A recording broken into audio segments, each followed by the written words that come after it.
Welcome, sports fans. Pickdawgz.com on this Friday, April 28th. I'm your host, Mike Davis. Stick around. Some free selections coming up for you in just a moment. I'll tell you what, another easy winner last night in Major League Baseball. I had the over with the Tampa Bay Rays, Chicago White Sox. Both teams have been struggling. Neither had scored in their past two games. Quick handicapping tip. And then, again, this is not me patting myself on the back. I just want to give you a quick handicapping tip.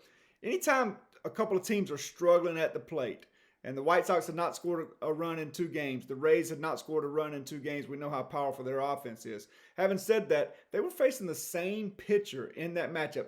As good as McClanahan is, as good as Dylan Cease is, these two teams were seeing them in back-to-back starts. And that's a good opportunity for the teams to get off the snide when it comes to hitting. So just a quick handicapping tip there. If you're ever looking for a situation like that where these teams are not hitting, but they get to face a pitcher twice in his two starts, look for the over there. And we got a low number there with 7.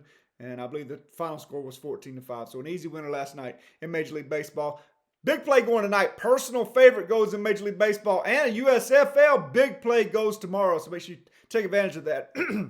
Pardon me, at pickdawgz.com. Let's get to your free selections in these first 5 games. Pirates and Nationals over 4.5 in the first 5. The Pirates are 7th in walks, 6th in OPS, and 4th in OPS on the road. Chad Kuhl, 7.36 ERA. He's allowed a 50.8% hard hit percentage. He's allowing 5.89 walks per 9 innings and only striking out 6.87. The Pirates will hit him today. The Pirates are hitting everybody right now. Rich Hill been decent this year, but he is allowing a 14.8% barrel percentage, which is by far the highest in his career. He has a 4.85 ERA, but a whopping 6.90 expected ERA. The Nationals will put the ball in play against Hill. They don't strike out much. We all know the Nationals don't strike. They lead the league in the least amount of strikeouts. I look for them to put the ball in play against Hill, make him work. I like the over in the first 5, over 4.5. Pirates, Nationals. Baltimore Orioles minus 128. Two pitchers facing each other for the second time in less than a week. We just talked about that. Both pitchers dominated in the first matchup. We saw Eduardo Rodriguez take a perfect game into the 6th inning, I believe it was. Grayson Rodriguez only allowed 5 hits. These two pitchers were dominant. However, the Orioles are 7th in Major League Baseball against lefties in OPS. Detroit is ranked near the bottom in nearly every batting statistics against righties. They're batting just .211 with a 603 OPS with just 14 home runs. Orioles rallied last night to win in the series opener.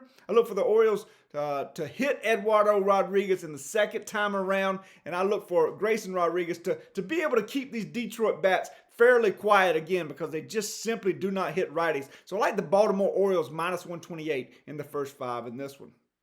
And your last selection of the day, Boston Red Sox plus the 110. Pivetta, fairly good this year. His only crux, if you want to call it a crux, is he allows home runs. I mean, he just did. Having said that, the Guardians don't hit home runs. In fact, they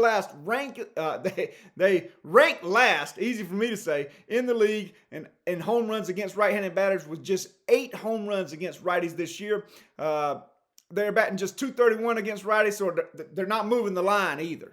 So they're not hitting the long ball. They're not moving the line. Pivetta faced the Guardians twice last year, combined 12 2/3 innings pitched, and he allowed just 3 earned runs and 1 homer. So that's good for Pivetta, good for the Red Sox. Bieber, hey, we all know Bieber, right? He's a strikeout pitcher, right? So if I said his name, Shane Bieber, you would think immediately, is it Shane? Don't let me get him mixed up with the Virginia Tech coach. Anyway, Bieber. We know Bieber. He's a strikeout pitcher, right? You all know he's a strikeout pitcher. His K percentage is down to 17.6%, whereas in 2020, a whopping 41.1%.